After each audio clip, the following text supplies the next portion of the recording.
ബോധപൂർവം രാഹുൽ ഗാന്ധിക്കും പ്രിയങ്ക ഗാന്ധിക്കുമെതിരൊക്കെ ആയിട്ടുള്ള ചില സൈബർ ഇടങ്ങളിലെ ആക്രമണങ്ങളും അതുപോലെ തന്നെ ചില മാധ്യമങ്ങളുടെ തലക്കെട്ടുകളും ബോധപൂർവം സൃഷ്ടിക്കപ്പെടുന്നതാണ്.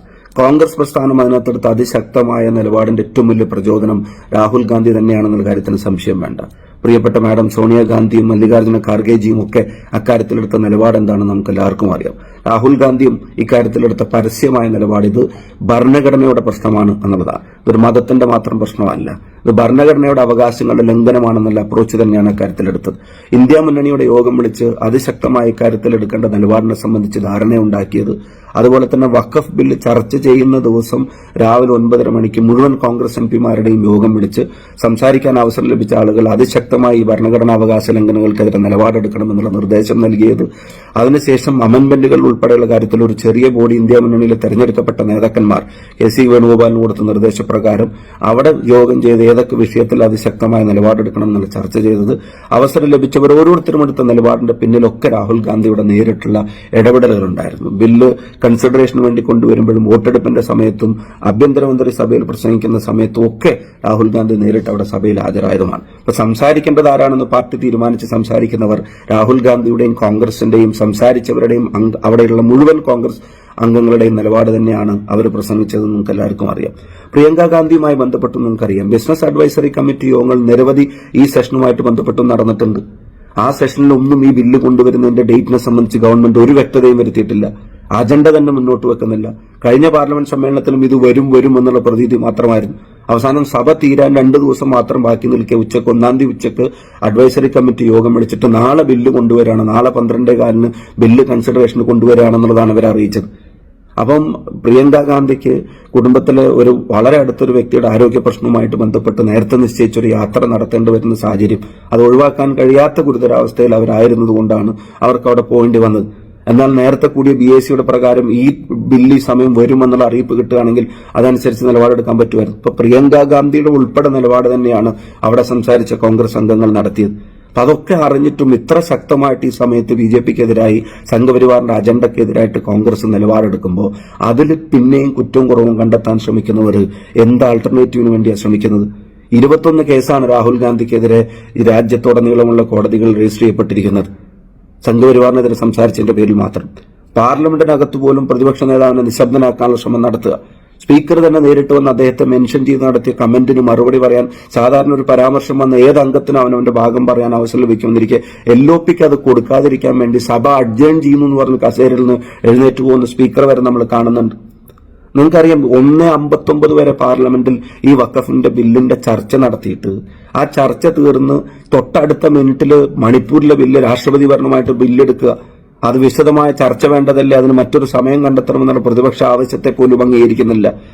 പ്രിയപ്പെട്ട കേസി ഉൾപ്പെടെയുള്ള ആളുകൾ ആ കാര്യം ഉന്നയിച്ചപ്പോൾ, ശശി തരൂർ ഉൾപ്പെടെയുള്ള കാര്യങ്ങൾ ചോദിച്ചപ്പോൾ നമ്മളെ കൊണ്ട് പ്രതിപക്ഷത്തെ കൊണ്ട് സംസാരിപ്പിക്കാതെ അത് പാസ്സാക്കാൻ നോക്കുമെന്ന് വരെയാണ് ചർച്ച നടത്തുന്നത്. ഇത്ര ആളുകളുടെ ജീവൻ എടുക്കപ്പെട്ടിട്ട്, ഇത്രയും ക്രൈസ്തവ ആരാധനാലയങ്ങൾ ഉൾപ്പെടെ തകർക്കപ്പെട്ടിട്ട്, ആളുകളെ ഇത്ര ക്രൂരമായി വേട്ടയാടിയിട്ട് ഒരു തവണ പോലും രാജ്യത്തിന്റെ പ്രധാനമന്ത്രി ഒന്ന് തിരിഞ്ഞു നോക്കാത്ത സ്ഥലത്ത് നടന്ന സംഭവവികാസങ്ങൾ ഇന്ത്യൻ പാർലമെന്റ് വിശദമായ സമയമെടുത്ത് ചർച്ച ചെയ്യണമെന്നുള്ള പ്രതിപക്ഷ ആവശ്യം പോലും നിരാകരിക്കപ്പെടുകയായിരുന്നു. അപ്പൊ ഇത് കൃത്യമായിട്ടുള്ള നിലപാട് കോൺഗ്രസ് പ്രസ്ഥാനം എടുത്തിട്ടുണ്ട്. ഇത് മതത്തിന്റെ മാത്രം പ്രശ്നമല്ല, ഇത് ഭരണഘടനയുടെ മൗലിക അവകാശങ്ങളുടെ ലംഘനമാണെന്നുള്ള നിലപാട് തന്നെ എടുത്തിട്ടുണ്ട്. അതൊപ്പം തന്നെ ഒരു കാര്യം കൂടെ പറയാനുള്ളത്, മുനമ്പം ഇഷ്യൂവുമായിട്ട് ബന്ധപ്പെട്ട് ഏത് ഘട്ടത്തിലാണ് ആ വിഷയത്തെ പരിഹരിക്കണമെന്നുള്ള നടപടികൾക്ക് കോൺഗ്രസ് പിന്തുണ പ്രഖ്യാപിക്കാത്തത്? കേരളത്തിലെ മുസ്ലിം ലീഗ് ഉൾപ്പെടെയുള്ള UDF പിന്തുണ പ്രഖ്യാപിക്കാത്തത്?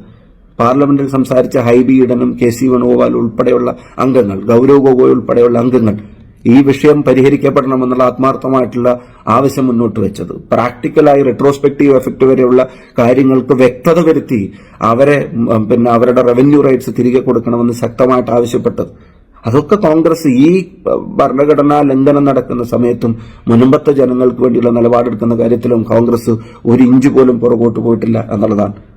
അപ്പം ഇവിടെ 14,000 കിലോമീറ്റർ ഇന്ത്യയുടെ തെരുവിൽ നടന്നപ്പം അത് രാജ്യത്തെ ജനങ്ങളെ വിഭാഗീയമായി കാണാനുള്ള സംഘപരിവാർ അജണ്ടയുടെ ഭാഗമായിട്ട് ഭാരത് ജോഡോ എന്ന് പറഞ്ഞ് ചേർത്ത് പിടിച്ച് നടന്ന ഒരു രാഷ്ട്രീയ നേതാവിന്റെ ക്രെഡിബിലിറ്റിയെ ഈ പറയുന്ന സൈബർ ആക്രമണങ്ങൾക്കൊന്നും തൊടാൻ പോലും കഴിയില്ല എന്ന് നിങ്ങൾക്കറിയാം. ബോധപൂർവമായി സൃഷ്ടിക്കപ്പെടുന്ന ചില തലക്കെട്ടുകൾക്ക് അതിൽ ഒന്നും ചെയ്യാൻ കഴിയില്ല എന്നുള്ള അറിഞ്ഞുകൊണ്ട് തന്നെയാണ് ഈ വൃഥാശ്രമം അവർ നടത്തുന്നത്. 288 ഭരണപക്ഷാംഗങ്ങൾക്കെതിരെ 232 പ്രതിപക്ഷാംഗങ്ങളെ അണിനിരത്താൻ രാഹുൽ ഗാന്ധിയുടെ നേതൃത്വത്തിൽ ഇന്ത്യ മുന്നണിക്ക് സാധിച്ചിട്ടുണ്ട്. പ്രതിപക്ഷ പ്രസ്ഥാനങ്ങൾക്ക് സാധിച്ചിട്ടുണ്ട്. ബാക്കി വരുന്ന 56-28 പേർ ഈ ബില്ലിന്റെ അജണ്ടകളെ സംബന്ധിച്ചുള്ള യഥാർത്ഥമായിട്ടുള്ള ഒരു ബോധ്യത്തോടു കൂടി ഒരു തീരുമാനം മറിച്ചെടുത്തിരുന്നെങ്കിൽ നിങ്ങൾക്കറിയാം സാഹചര്യം എന്താവുമായിരുന്നു എന്നുള്ളത്. അപ്പൊ അതുകൊണ്ട് കോൺഗ്രസ് ഇക്കാര്യത്തിൽ ഭരണഘടനാവകാശങ്ങളെ സംരക്ഷിക്കുന്ന കാര്യത്തിൽ, രാജ്യത്തെ മൈനോറിറ്റിയെ സംരക്ഷിക്കുന്ന കാര്യത്തിൽ ഇന്ന് മുസ്ലിം വഖഫ് ബോർഡുമായിട്ട് ബന്ധപ്പെട്ട അതിന്റെ അഡ്മിനിസ്ട്രേഷനുമായിട്ട് ബന്ധപ്പെട്ട കാര്യങ്ങളിലേക്ക് കടന്നു. അവിടെ കേസി ഉൾപ്പെടെയുള്ള ആളുകൾ ചോദിക്കുന്നുണ്ട്. 35 തവണ ശബരിമലയിൽ പോയി എല്ലാ മാസവും 1-ാം തീയതി ഗുരുവായൂരിൽ പോകുന്ന ഞാൻ ഉൾപ്പെടെയുള്ള ആളുകൾ ചോദിക്കുന്നു എന്ന് പറഞ്ഞിട്ടാണ് കേസി പറഞ്ഞത്. അവിടെ പറഞ്ഞു വെച്ച കാര്യം അദ്ദേഹം സൂചിപ്പിച്ചത് മറ്റേതെങ്കിലും മതസ്ഥാപനങ്ങളുടെ ഭരണവുമായി അഡ്മിനിസ്ട്രേഷനുമായിട്ട് ബന്ധപ്പെട്ട് ഇതര മതങ്ങളെ അതിനകത്ത് ഉൾക്കൊള്ളിക്കണമെന്നുള്ള നിയമം പാസാക്കാൻ ഈ ഗവൺമെന്റ് തയ്യാറാവൂ? ഇവിടെ മാത്രം എന്തുകൊണ്ട് വിവേചനം എന്ന പ്രസക്തമായിട്ടുള്ള ചോദ്യം ചോദിക്കുന്നത്? അതുകൊണ്ടാണ് ഇത് ഭരണഘടനയുടെ ലംഘനമാണ് എന്നുള്ള വാദം മുന്നോട്ട് വച്ചത്.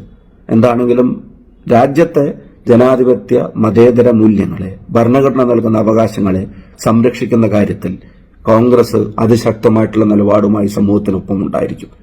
ജനാധിപത്യത്തെ വിലമതിക്കുന്നവരോട് നടത്തുന്ന ഫൈറ്റല്ല, അതിനെ കഴിയാവുന്ന എല്ലാ അവസരങ്ങളിലും ഇല്ലാതാക്കാൻ ശ്രമിക്കുന്നവരോട് പാർലമെന്റിനകത്തും പുറത്തും നടക്കുന്ന എല്ലാ പോരാട്ടങ്ങളുടെയും അതിശക്തമായിട്ടുള്ള മുഖമായി രാഹുൽ ഗാന്ധിയും സോണിയാഗാന്ധിയും കോൺഗ്രസും ഖാർഗെജിയും എല്ലാവരും മുന്നോട്ടുണ്ടായിരിക്കും. ഇന്ത്യ മുന്നണി മുന്നോട്ടുണ്ടായിരിക്കും എന്ന് മാത്രം പറയാൻ ആഗ്രഹിക്കുന്നു. പുലർച്ചെ 3 മണിക്കാണ് സോണിയാഗാന്ധി ഉൾപ്പെടെയുള്ള ആളുകൾ രാജ്യസഭയിൽ ഈ പറയുന്ന ഭരണഘടനാ വിരുദ്ധമായ ബില്ലിന്റെ അവതരണവുമായി ബന്ധപ്പെട്ടുള്ള എതിർപ്പുകൾ രേഖപ്പെടുത്താൻ തയ്യാറായത്. അക്കാര്യത്തിൽ കോൺഗ്രസിന് വിട്ടുവീഴ്ചകൾ ഉണ്ടാകുമെന്ന് ഒരിക്കലും കരുതേണ്ട.